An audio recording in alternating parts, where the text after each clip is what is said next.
Happy Monday, everybody. Here's hoping that you had a wonderful weekend.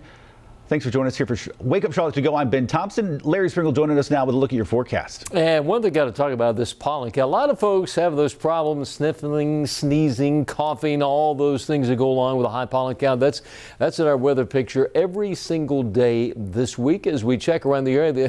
What's happened this week, for the most part, at least from now through, say, Saturday, a big increase in the temperatures. By the end of the week, we could be in the mid to upper 70s. Even part of the weekend should be okay. We'll check that in a moment. Let's check the weather headlines. Sunny skies this afternoon, milder temperatures Tuesday, and then that really big warm-up starts for the middle of the week on Wednesday afternoon. For today, around the area, we'll look for the most part temperatures in the low 60s. Check the 7-day forecast for today, right around 62, 63 degrees.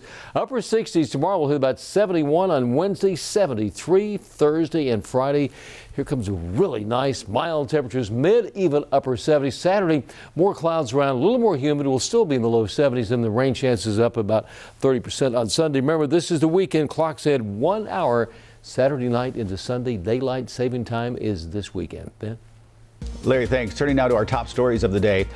Today, South Carolina moving into its next phase of the vaccine rollout. Good morning. I'm Billie Jean Shaw, South Carolina. Starting today, more people in the Palmetto State are eligible to get the COVID-19 vaccine. We're talking some 2.7 million people in the state that fall under Phase 1B, which includes frontline essential workers like teachers, law enforcement, and grocery store employees, plus anyone aged 55 and up and people 16 to 64 with pre-existing conditions. Good Monday morning. Today, the process for thousands of getting their first COVID vaccinations will start right here at this clinic on East Independence Boulevard. Novant is holding this clinic. It runs from 7 to 7. It's one of a number of clinics in our area that are giving out those COVID-19 vaccinations. 1,500 Rock Hill teachers got their first dose of the vaccine. The district says it's part of a partnership with Piedmont Medical Center. They say that they got their approval from the governor to vaccinate those teachers on Friday. Second doses already planned for the end of March. Today, jury selection begins in the Derek Chauvin trial. Chauvin is a former Minneapolis police chief charged with killing George Floyd, an unarmed black man. There is extra security in Minneapolis ahead of the potential unrest. I'm Tracy Potts. The stimulus check may be on the way. The $1.9 trillion American Rescue Plan expected to get a final vote in the House of Representatives tomorrow. They're sending it back after the Senate cleared it, but made some changes over the weekend. A little less unemployment, the federal benefit, plus income levels have changed to qualify for that stimulus payment, phasing out up to $80,000 for individuals, up to $160,000 for couples. The president expected to sign off as soon as it clears Capitol Hill. He's already issued executive orders on voting rights, and today expected to sign new orders expanding gender equality and opportunities for women. Good morning, everybody. On this day, Beyonce may have said it best. Who runs the world? Girls. And that's because today is a day to celebrate the achievements made by women all around the world, because it is International Women's Day. It was designed to salute changes made by women and also help raise awareness to changes needed for women. So today, the International Women's Committee is encouraging you to celebrate female achievements, raise awareness about gender equality, lobbying for things like lowering the gender pay gap and equal rights, also fundraising for women-specific causes.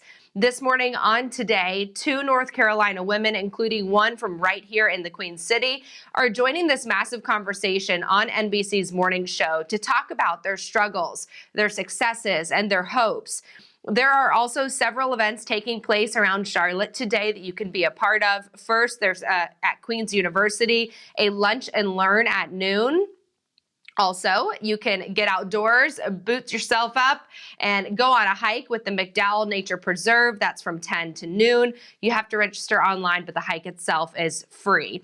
A lot of other events taking place and a lot of incredible women in your life. Drop a comment below to give a shout out to them or text it in to us, 704-329-3600.